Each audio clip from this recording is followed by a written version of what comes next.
Alors, bonjour. Ça me fait plaisir d'être ici avec vous pour vous présenter cette recherche-action qui est en cours présentement. Alors, nous sommes dans notre deuxième année. C'est une enquête clinique du travail, une enquête clinique en milieu de travail, accompagnée d'un plan d'action qui est élaboré à partir du milieu de travail. C'est une démarche paritaire dans laquelle les catégories de personnel sont impliquées, de même que l'employeur. Donc, je vais vous faire une présentation en lien avec cette enquête réalisée avec 4 catégories de professionnels, des enseignants, des professionnels d'éducation qui comprennent des psychoéducateurs, des psychologues, des conseillers d'orientation, etc., le personnel de soutien d'une école qui comprend des techniciens, des secrétaires, des éducateurs spécialisés, du personnel de maintenance et le personnel de la direction qui comprend la direction des programmes d'une école secondaire. Alors, une bonne partie de la recherche consiste à accompagner les acteurs du milieu en question, alors toutes les catégories professionnelles, y compris les différents paliers d'employeurs qui sont dans les écoles. Quand on parle d'organisation du travail, on parle d'aspects qui sont à la fois institutionnels, organisationnels, culturels, professionnels, et aussi les pratiques qui peuvent être des pratiques professionnelles comme telles, le travail en tant que tel, l'activité du travail, mais ça peut être des pratiques gestionnaires, des pratiques syndicales, des pratiques sociales ou de sociabilité. Tout ça entre en ligne de compte dans le contexte du travail. Et donc, appréhender la complexité du travail, ça suppose de poser un regard autre sur le travail que celui de la recherche classique, je dirais, ou traditionnelle. Dans le milieu scolaire, il y a beaucoup de problèmes de santé psychologique ou santé mentale au travail. Il y a des statistiques relevées par la Fédération des commissions scolaires qui dit que 40% des congés d'invalidité qui sont reliés au travail, aux problèmes de santé psychologique reliés au travail.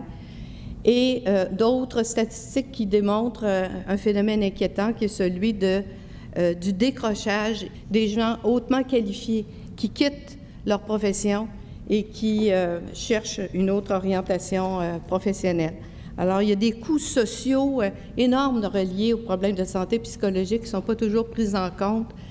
Donc, sur le plan de la méthodologie, cette enquête s'appuie sur des rencontres de groupes de participants volontaires constitués dans chacune de leurs catégories professionnelles qu'on a vues au cours de l'année précédente, 4 fois 3 heures pour 4 groupes, sans compter les rencontres avec le comité de suivi qui est composé des directions, des représentants de chacune des catégories professionnelles, de membres de l'IRSST, et aussi de groupes de soutien à l'intervention qui s'est mis en place dans le milieu de l'année, c'est-à-dire des participants qui se constituent en une équipe qui va travailler avec les chercheurs à découvrir des pistes d'action possibles en lien avec l'analyse clinique qui est faite dans le milieu. Ça, c'est bien important que les pistes d'action soient conçues en rapport direct avec les problèmes qui sont identifiés dans le milieu. Il faut que ça prenne une allure très concrète. Donc, il faut travailler avec les gens du milieu pour que concrètement, il y ait des pistes d'action très, très ancrées dans le milieu qui soient entrevues. Et là, on est rendu à faire ça dans notre démarche. Dans quelques jours, on va rencontrer l'ensemble du personnel de la première école pour leur faire part des résultats de la recherche en atelier, toujours dans le prolongement de cet aspect de parole, cet aspect d'échange, de discussion, de délibération des gens du milieu et qui vont pouvoir se prononcer sur ce que la cinquantaine de participants, de gens volontaires, ont fait comme analyse clinique. Ils vont se prononcer s'ils se reconnaissent dans ces résultats et on va les revoir plus tard aussi pour leur faire part des pistes d'action qui sont entrevues par le groupe de soutien à l'intervention et le comité de santé et sécurité au travail qui va aussi être interpellé, qui l'est déjà, pour traduire en actions concrètes différents types d'actions pour faire progresser, pour faire inscrire le domaine de la santé psychologique au travail de façon réelle, concrète, efficace. Alors, il faut agir en prévention primaire, c'est-à-dire agir sur les situations à risque par des approches conscientisantes de prévention Et ça doit se faire à partir de la connaissance, de l'expérience des personnes de leur milieu qui conviennent de manières de procéder pour correspondre à ces situations à risque en découvrant les leviers d'action qui sont à leur portée pour changer les choses. Et actuellement, c'est ce qui est en train de se faire avec la première école. On a travaillé déjà plusieurs jours avec le groupe de soutien à l'intervention qui est composé d'un représentant par catégorie de professionnels. Et à la lumière de tout ce qui a été analysé, on est en train de découvrir aussi que, tiens, il y avait telle piste d'action qui a été abandonnée par le passé pour toutes sortes de raisons qui pourraient être revitalisées. Et d'ici les prochaines semaines, d'ici les prochains mois, on va arriver avec un plan concret qui va être déposé au comité de santé et sécurité, mais aussi à l'échelle de l'employeur. Et de ce côté-là, bonne nouvelle, la commission scolaire où on est se dit maintenant à nos côtés pour travailler concrètement à effectivement mettre en place ce plan d'action. Alors, il faut s'attendre qu'il y a beaucoup de réticence à aborder ces questions-là, mais quand les gens ont compris